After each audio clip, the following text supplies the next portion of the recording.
दर्शकवृन्द, corona भाइरसको महामारीले हरेक क्षेत्र प्रभावित भएका छन्। स्वास्थ्य, शिक्षादेखि हरेक क्षेत्रमा यसले अतुलनीय क्षति गरेको छ। सरकारले महामारीको क्रममा जारी गरेको निषेधाज्ञाले धेरैको जनजीवन शिथिल बन्यो। अझै पनि समय सामान्य भइसकेको छैन। सरकारले निषेधाज्ञा खोकुलो बनाएसँगै संक्रमणको दर बिस्तारै उकालो लाग्दैछ। संक्रमण बढिरहँदा पुनः पुरानै अवस्थामा फर्किनुपर्ने बाध्यता छ। तर यो बीचमा पनि स्वास्थ्य क्षेत्रसँग जोडिएका हरेक अङ्क र निकाय भने सक्रिय भए। देश तथा विदेशबाट पनि महामारी नियन्त्रण गर्न विभिन्न सहयोग जुटे। आजको डेभलपमेन्ट फोरमको अङ्कमा हामीले निषेधाज्ञामा पनि स्वास्थ्य क्षेत्रको सक्रियता र अमेरिकामा रहेर पनि महामारीमा सहयोग गरिरहेको NRN च्याप्टरको प्रशंसनीय सहयोगको चर्चा गर्नेछौँ।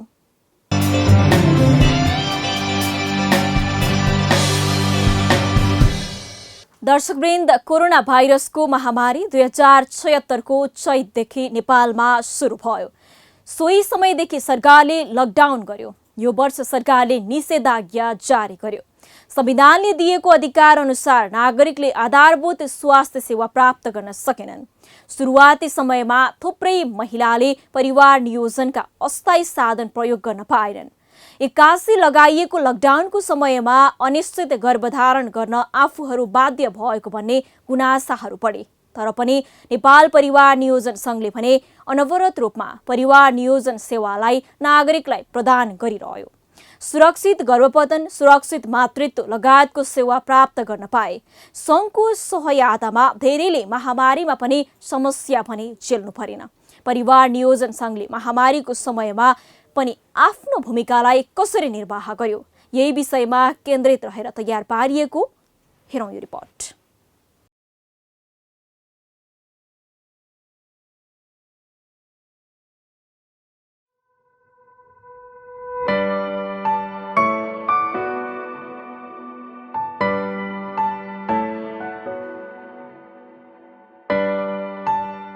नेपालको संविधानले परिवार नियोजन सेवालाई मौलिक हक अन्तर्गत राखेर नागरिकले प्राप्त गर्ने आधारभूत स्वास्थ्य सेवाभित्र समावेश गरेको छ,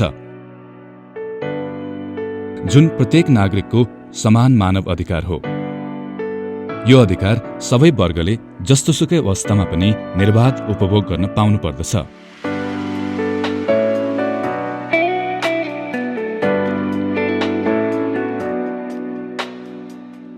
यति बेला विश्वव्यापी रूपमा प्रभाव पारिरहेको कोभिड-19सँग जुझ्दै भए पनि नेपाल परिवार नियोजन सङ्घले अनवरत रूपमा परिवार नियोजन सेवा नागरिकलाई प्रदान गर्दै आइरहेको छ।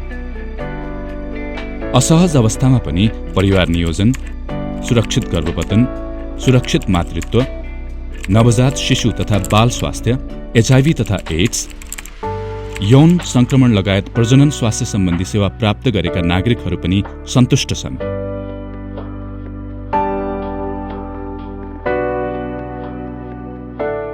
यो परिवार नियोजन चाहिँ यौन तथा प्रजनन स्वास्थ्य सेवामा चाहिँ निःशुल्क सेवा दिने संस्था हो। यसले चाहिँ हामीलाई बिना लान्छना भेदभाव रहित चाहिँ हामीलाई सेवा दिइराख्नु भएको छ। यस्तो कोरोनाको महामारीमा पनि यो नेपाल परिवार नियोजन सङ्घले चाहिँ हामीलाई बिना लान्छना भेदभाव रहित सेवा चाहिँ दिइराख्नु भएकोमा चाहिँ उहाँलाई हामीलाई धेरै धेरै धन्यवाद दिन चाहन्छु।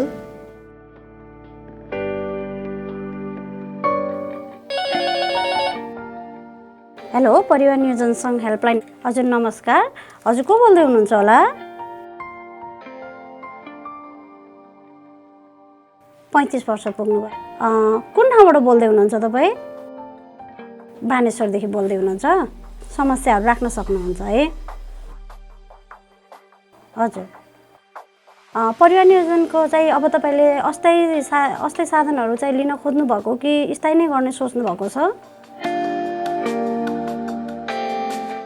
कोरोना संक्रमण नियन्त्रणका लागि भन्दै सरकारले जारी गरेको लकडाउनका बेलामा पनि परिवार नियोजनको अत्यावश्यक सेवा प्राप्त गर्न नागरिकले खासै समस्या झेल्नु परेन, किनकि UNFPA नेपालको आर्थिक तथा प्राविधिक सहयोगमा नेपाल परिवार नियोजन सङ्घले सञ्चालन गरेको निशुल्क हेल्पलाइन नम्बर 16601 45000 झनै सक्रिय भयो र त नागरिकले सम्पर्क गरेर घरबाटै यथेष्ट जानकारी र विशेषज्ञ सेवा प्राप्त गर्न सके। मैले यहाँको चाहिँ सेवा लिएको चाहिँ 7-8 वर्ष जति भयो। यहाँको सेवाहरू चाहिँ एकदमै राम्रो छ। हाम्रा भन्न सम्पूर्ण डाक्टर साहेबहरू, हाम्रो सरहरू धेरै राम्रो हुनुहुन्छ र हाम्रो साथीहरू र हामीले चाहिँ यहाँको चाहिँ सेवाहरू लिइरहेका छौँ सहज रूपमा। हामीलाई फोन गर्ने कुनै पनि सर्भिस प्रोभाइडरलाई सेवाबाट वञ्चित हुनु परेन। एउटा कुरा, यदि काठमाडौँ बाहिर हुनुहुन्छ भने पनि हामीसँग एउटा लिस्ट हामीले तयार पारेका थियौँ UNFPA को सपोर्टमा। त्यो लिस्टमा करिब 70 to 80 जना डक्टरहरूको नाम थियो, सम्बन्धित डक्टरको नाम थियो। 75 जिल्लामा भएको डक्टर कहाँ हुनुहुन्छ, कोभिडको बेलामा कसरी सर्भिस दिने भन्ने बारेमा सम्बन्धित विशेषज्ञ डक्टर भनौँ न, उहाँलाई विशेषज्ञ डक्टरहरूलाई चाहिँ हामीले ती मान्छेहरूलाई यो फोन नम्बरमा फोन गर्नुहोस् तपाईँको समस्याको समाधान हुन्छ भनेर आउट अफ काठमाडौँ भ्यालीकोलाई हामी त्यसरी दियौँ। काठमाडौँ भ्यालीकोलाई चाहिँ सकेसम्म अब हामी किनभने हाम्रो आउटरिच क्लिनिकहरू करिब बन्द थियो बाहिरतिरको, हामी सबै यहीँ भएको हुनाले सेवा दिनलाई हामीलाई कुनै पनि असुविधा भएन र प्रजन स्वास्थ्य सम्बन्धी सम्पूर्ण सेवा दियौँ। हामीले चाहिँ बिचमा कोरोनाको जुन यो हाम्रो लकडाउन भयो नि, यो फेजमा चाहिँ हामीले टेलिकन्सल्टेसन सेवा पनि सुरु गऱ्यौँ है, किनकि क्लाइन्टले यहाँ आउन गाह्रो होइन, अनि अब एक्सपोजर नहुने भन्ने भनेको कारणले गर्दाखेरि हामीले चाहिँ टेलिकन्सल्टेसन फोनबाट पनि सेवाहरू दियौँ। हाम्रो सर्भिसलाई चाहिँ कन्टिन्यू लानको लागि काउन्सिलिङ गरिदियौँ।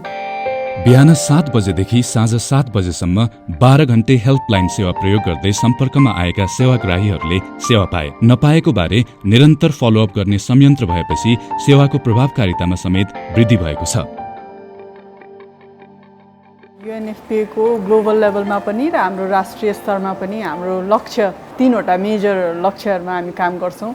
एउटा भनेको चाहिँ यो मातृ मृत्यु दरलाई 0 पुर्याउने, महिलाहरू जसले चाहिँ परिवार नियोजनको साधन प्रयोग गर्न चाहनुहुन्छ तर पाउनु भइरहेको छैन, जसमा चाहिँ सबै महिलाहरूले चाहिँ परिवार नियोजनको साधनमा उहाँहरूको पहुँच पुगोस् र उहाँले प्रयोग गर्न पाउनुहोस्, त्यो लक्ष्यले।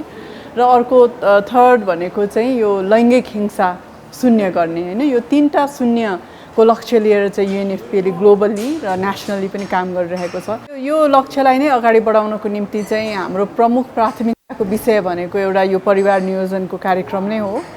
त्यो हिसाबले नै हाम्रो साझेदारी अब परिवार नियोजन सँगसँगको साझेदारी निकै पुरानो हो यो। र परिवार नियोजन सँगमा हाम्रो कार्य भनेको चाहिँ यो सर्भिस प्रोभाइडर्सलाई ट्रेनिङ गर्ने कुराहरूमा चाहिँ ठुलो योगदान रहेको छ। सरकारसँग पनि क्लोजली मिलेर, हाम्रो मन्त्रालयसँग पनि क्लोजली मिलेर तालिम केन्द्रबाट पनि धेरै तालिमहरू दिन सक्षम हुनुभएको छ। तालिमको हिसाबले हेर्दाखेरि उपलब्धिमा हामी निकै खुसी छौँ। जुन हिसाबको टार्गेटमा हामीले चाहिँ दक्ष स्वास्थ्य कर्मीहरू परिवार नियोजनको साधन प्रयोगको लागि त्यो उत्पादन गर्ने क्रममा चाहिँ धेरै सफल भएका छौँ। परिवार नियोजन सङ्घको साझेदारीमा हामीले विभिन्न गाउँघरहरूमा यो भिजिटिङ सर्भिस प्रोभाइडर्सको मोडललाई पनि इम्प्लिमेन्ट गरेका छौँ, जहाँ चाहिँ यो तालिम प्राप्त स्वास्थ्य कर्मीहरू तोकिएका दिनमा गएर यो किसिमका सेवा सुविधा चाहिँ विभिन्न एकदमै रिमोट हुन्छ नि जिल्लाहरूमा जहाँ यो सुविधा छैन त्यहाँ गएर दिनुभएको छ।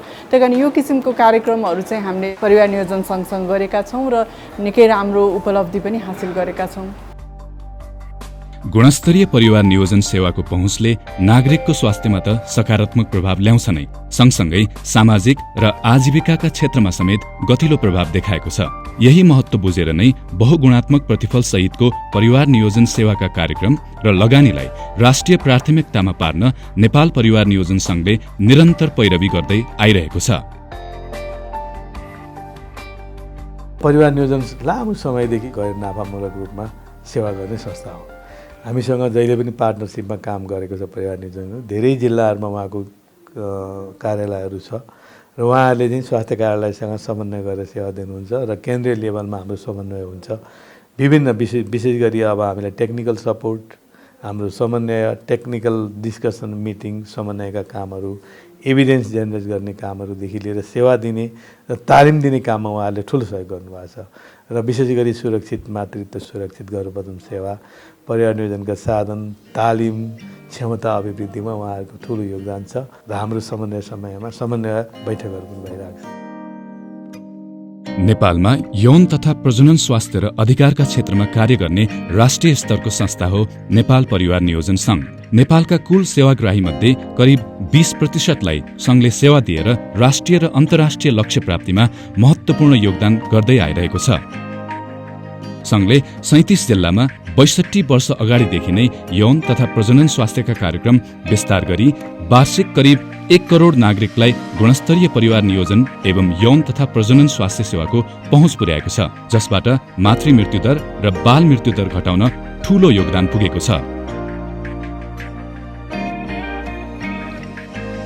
नेपाल परिवहन सङ्घ चाहिँ 2016 सालमै स्थापना भएर यो राष्ट्रिय स्तरमै यसले ठुलो योगदान पुर्याइरहेको छ।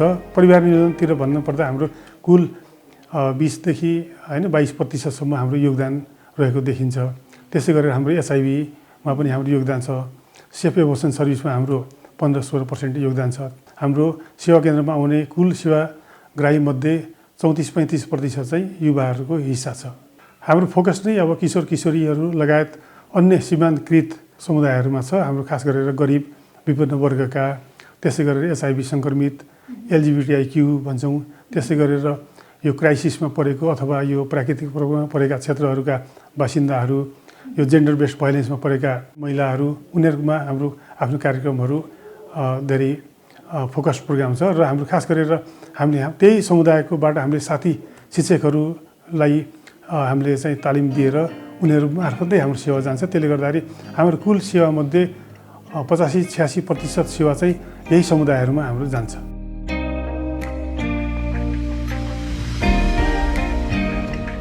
नेपाल परिवार नियोजन सङ्घ मार्फत सेवा लिने सेवाग्राहीहरूमध्ये युवा तथा किशोर किशोरीहरू मात्र 34% छन्। अझ 100 जना सेवाग्राहीमा 88 जना त विपन्न तथा जोखिम समुदायका छन्।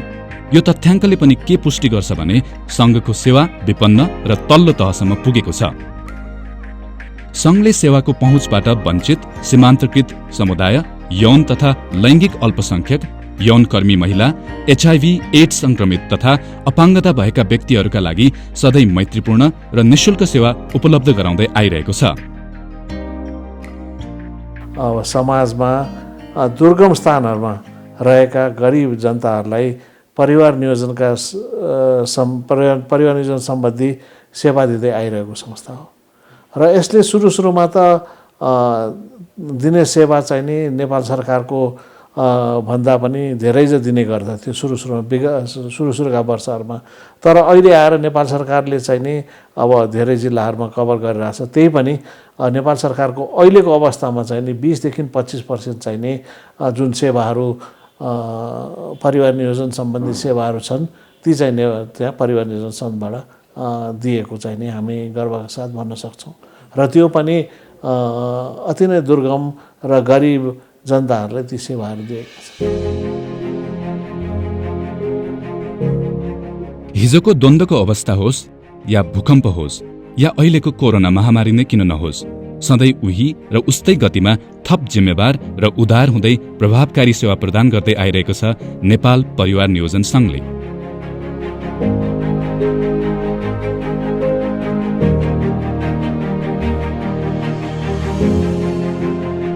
यौन तथा प्रजनन स्वास्थ्य सम्बन्धी परामर्श सेवाको लागि अथवा उहाँहरूलाई कुनै किसिमको चाहिँ नि परिवार नियोजनका साधनहरूको आवश्यकता पर्दाखेरि त्यति मात्र होइन, अबोर्सनसम्म यदि अनवान्टेड प्रेग्नेन्सी छ भने त्यसलाई अबोर्सनसम्म गराउनको लागि पनि एफपानले अपाङ्गता भएका व्यक्तिहरूलाई प्राथमिकताका साथ सहयोग गर्छ।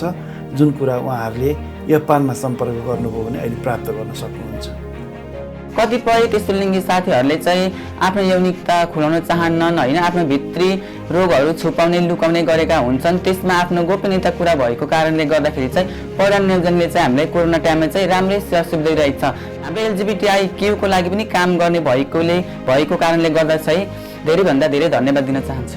प्रजनन स्वास्थ्य अधिकार महिलाको पहिलो मानव अधिकार। यही परिवार नियोजनको अधिकार स्थापित गर्दै प्रभावकारी सेवा प्रदान गर्न हामी सदैव लागिरहनेछौँ।